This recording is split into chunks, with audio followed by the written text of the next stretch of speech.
Hello guys, welcome back to our channel. Episode ആരംഭിക്കുമ്പോൾ കാണിക്കുന്നത് ചെമ്പകമംഗലമാണ്.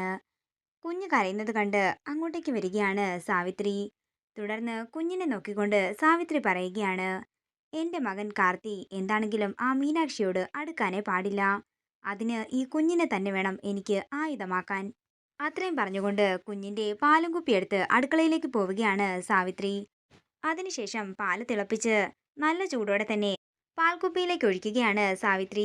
നിന്റെ പോക്കൊക്കെ ഞാൻ പൊളിച്ചു തരാം ഇന്ന് തന്നെ എന്ന് പറഞ്ഞ് ആ ചൂടുപാലുമായി സാവിത്രി നേരെ ഹാളിലേക്ക് ചെല്ലുകയാണ്. അതിനുശേഷം അവിടെ നിന്ന് ഉച്ചത്തിൽ പറയുകയാണ്, അയ്യോ എല്ലാവരും ഓടിവായോ, എൻ്റെ കുഞ്ഞിന്റെ ജീവന് തന്നെ ഭീഷണിയായേ. ഇത് കേൾക്കുന്ന കാർത്തിയും മീനാക്ഷിയും രാമഭദ്രനും കൂടാതെ നന്ദിനിയും രാജലക്ഷ്മി അമ്മയും എല്ലാവരും അങ്ങോട്ടേക്ക് വരികയാണ്. ഇവള് നമ്മുടെ കുഞ്ഞിനെ കൊല്ലും രാമേട്ട. ഇവള് കാർത്തിമോനോടുള്ള പ്രതികാരം വീട്ടുകയാണ്. കുഞ്ഞിനെ കൊന്നോണ്ടാ ഇവള് പ്രതികാരം വീട്ടാൻ പോകുന്നതെന്ന് സാവിത്രി പറയുമ്പോ ഇത് കേട്ട് ഞെട്ടലോടെ നിൽക്കുകയാണ് മീനാക്ഷി. കൃത്യസമയത്ത് ഞാൻ എത്തിയില്ലായിരുന്നെങ്കിൽ എൻ്റെ ഇക്രുമോന്റെ ജീവൻ. മനുഷ്യനിട്ട് ടെൻഷൻ അടുപ്പിക്കാതെ കാര്യം പറയാമേന്ന് കാർത്തി പറയുമ്പോ ആ ചൂടുപാല് കാർത്തിയുടെ കയ്യിലേക്ക് ഒഴിച്ചു കൊടുക്കുകയാണ് സാവിത്രി. പെട്ടെന്ന് തന്നെ കാർത്തി കൈ പിന്നിലേക്ക് വലിക്കുമ്പോ രാമഭദ്രൻ എന്താണെന്ന് ചോദിക്കുന്നു. രാമഭദ്രന്റെ കയ്യിലേക്കും ചൂടുപാല് ഒഴിക്കുകയാണ് സാവിത്രി. ഈ തീ പോലെ പൊള്ളുന്ന പാലാ ഇവള് കുഞ്ഞിന് കൊടുക്കാനായി കൊണ്ടുപോയത്. ഈ ചൂടുപാല് എന്റെ കുഞ്ഞിന്റെ ഉള്ളിലേക്ക് ചെന്നിരുന്നെങ്കിൽ എന്തു പറ്റിയേനെ.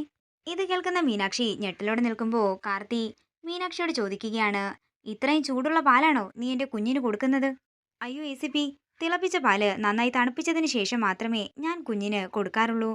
നീ മിണ്ടരുത്, കൈ നീട്ടാൻ പറഞ്ഞ് മീനാക്ഷിയുടെ കയ്യിലേക്ക് ആ ചൂടുപാൽ ഒഴിക്കുകയാണ് കാർത്തി. ഇത് കാണുന്ന സാവിത്രിക്ക് സന്തോഷമാകുന്നു. ACP, ഈ കുഞ്ഞിന്റെ സ്വന്തം അമ്മയെക്കാളും നന്നായി തന്നെയാ ഞാൻ കുഞ്ഞിനെ നോക്കുന്നത്. ഇതാരോ എന്നെ ചതിക്കാൻ വേണ്ടി ചെയ്തതാന്ന് പറഞ്ഞ് കരയുകയാണ് മീനാക്ഷി. അതേസമയം ഇത് കാണുന്ന രാമഭദ്രൻ മനസ്സിൽ പറയുകയാണ്, മീനാക്ഷി എന്താണെങ്കിലും ഇങ്ങനെയൊന്നും ചെയ്യില്ല. ഇത് മിക്കവാറും ഇവളുടെ തന്നെ വേലയായിരിക്കും. അത്രയും പറഞ്ഞുകൊണ്ട് രാമഭദ്രൻ സാവിത്രിയെ നോക്കുമ്പോ സാവിത്രി ചോദിക്കുകയാണ്, നിങ്ങൾ എന്തിനാ എന്നെ ഇങ്ങനെ നോക്കുന്നത് എന്ന് പറഞ്ഞ് സാവിത്രി കാർത്തിയോട് പറയുകയാണ്, എടാ അവളെ അടിച്ച് ഇപ്പൊ തന്നെ ഇവിടെ ഇറക്കി വിടണം.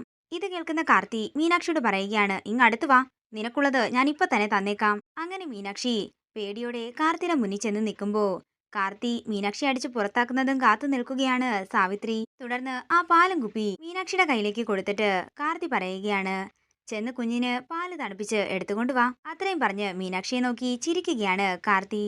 ഇത് കണ്ട് എല്ലാവരും ഞെട്ടലോടെ നിൽക്കുമ്പോ സാവിത്രി പറയുകയാണ്, നീ എന്താടാ അവളെ അടിച്ചു പുറത്താക്കാഞ്ഞത്? അമ്മ എന്താ ഞാൻ അവളെ പുറത്താക്കുന്നത് കാത്തിരിക്കുകയാണോ എന്ന് കാർത്തി ചോദിക്കുമ്പോ അതെ എന്ന് സാവിത്രി പറയുന്നു. അപ്പോ ഞാൻ ആർക്കാ ശിക്ഷ തരേണ്ടത് എന്ന് പറഞ്ഞുകൊണ്ട് തന്റെ ഫോണിൽ വന്ന ഒരു വീഡിയോ സാവിത്രിയും രാമഭദ്രനെയും കാണിക്കുകയാണ് കാർത്തി. അതിലുണ്ടായിരുന്നത് സാവിത്രി ചൂടുപാല് കുഞ്ഞിന്റെ പാലും കുപ്പിയിലേക്ക് ഒഴിക്കുന്നതായിരുന്നു. മറ്റുള്ളവർക്ക് വേല വെച്ച് അവരെ ചതിക്കുന്ന അമ്മയുടെ പണി ഇതുവരെ നിർത്താനായില്ലേ? നിങ്ങൾ എൻ്റെ അമ്മയാണെന്ന് പറയുന്നതിൽ തന്നെ എനിക്ക് അപമാനമാ. ഈ വീഡിയോ ആരാ എടുത്തതെന്ന് രാമഭദ്രൻ ചോദിക്കുമ്പോൾ കാർത്തി പറയുകയാണ്, ദേവമ്മ എടുത്തതാ.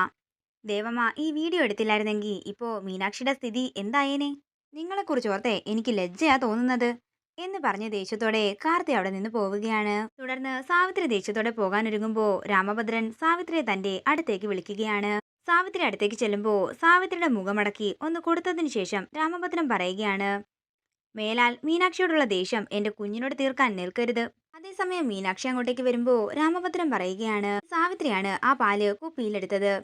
അതിന്റെ വീഡിയോ ദേവി കാർത്തിയുടെ ഫോണിലേക്ക് അയച്ചു കൊടുത്തു. അത്രയും പറഞ്ഞ് രാമഭദ്രൻ അവിടെ നിന്ന് പോകുമ്പോ മീനാക്ഷി സാവിത്രിയോട് ചോദിക്കുകയാണ്, ഇവിടെന്താ പടക്കം പൊട്ടിയോ? ദീപാവലിയോ മറ്റോ ആയിരുന്നോ? ഇത് കേൾക്കുന്ന സാവിത്രി ദേഷ്യത്തോടെ മുറിയിലേക്ക് പോവുകയാണ്. പിന്നീട് കാണിക്കുന്നത് ജയറാമിനെയാണ്. ജയറാം മുറിയിൽ നിന്നും പുറത്തേക്ക് പോകുന്നത് കാണുമ്പോ ദേവി ചെന്ന് ചോദിക്കുകയാണ്, എന്താ ചേട്ടാ കയ്യാത്ത കൈയും വെച്ച് എവിടേക്കാ പോകുന്നത്? അത് പിന്നെ എനിക്ക് കുറച്ച് സാധനങ്ങൾ വാങ്ങാനുണ്ടായിരുന്നു, സാധനങ്ങൾ ഞാൻ വാങ്ങിത്തരാമെന്ന് ദേവി പറയുമ്പോ ജയറാം ചോദിക്കുകയാണ്, അതിന് എനിക്ക് വേണ്ട സാധനങ്ങൾ എന്തൊക്കെയാന്ന് ദേവിക്ക് അറിയാമോ? തുടർന്ന് ജയറാമിന് വേണ്ട സാധനങ്ങളുടെ ലിസ്റ്റ് പറഞ്ഞു കൊടുക്കുകയാണ് ദേവി. ഇതൊക്കെ ദേവിക്ക് എങ്ങനെ അറിയാമെന്ന് ചോദിക്കുമ്പോ ദേവി പറയുകയാണ്, ഒന്നുമില്ലെങ്കിലും കുറച്ചു കാലം നമ്മൾ ഒരുമിച്ച് ജീവിച്ചതല്ലേ. അത്രയും പറഞ്ഞുകൊണ്ട് ദേവി അവിടെ നിന്ന് പോകുന്നു. നേരം രാത്രിയാകുന്നു. പിന്നീട് കാണിക്കുന്നത് ടെൻഷനോടെ നടക്കുന്ന നന്ദിനിയാണ്. അതേസമയം മീനാക്ഷി അങ്ങോട്ടേക്ക് ചെന്ന് എന്ത് പറ്റിയെന്ന് ചോദിക്കുമ്പോൾ വുമായിട്ട് നടന്ന കാര്യങ്ങളെല്ലാം നന്ദിനി മീനാക്ഷിയോട് പറയുന്നു. ഞാനിപ്പോ ജയേട്ടന്റെ പഴയ ദേവിയല്ല, നന്ദിനിയാണ്. അദ്ദേഹത്തെ ഞാനൊരു സുഹൃത്തായി മാത്രമാണ് കാണുന്നത്. ഇത് നീ അച്ഛനെ ഒന്ന് പറഞ്ഞ് മനസ്സിലാക്കണം. നിൽക്കുന്ന മീനാക്ഷി ഞാൻ പറഞ്ഞ് മനസ്സിലാക്കാമെന്ന് പറഞ്ഞ് അവിടെ നിന്ന് പോവുകയാണ്. അതോടുകൂടി ഇന്നത്തെ എപ്പിസോഡ് ഇവിടെ തീരുകയാണ്. വീഡിയോ ഇഷ്ടമായി മറക്കാതെ ലൈക്ക് ചെയ്യുക, ഷെയർ ചെയ്യുക, കമന്റ് ചെയ്യുക. കൂടുതൽ സീരിയൽ അപ്ഡേറ്റ്സിനായി സബ്സ്ക്രൈബ് ചെയ്യുക നയൻസ് ക്രിയേഷൻസ്.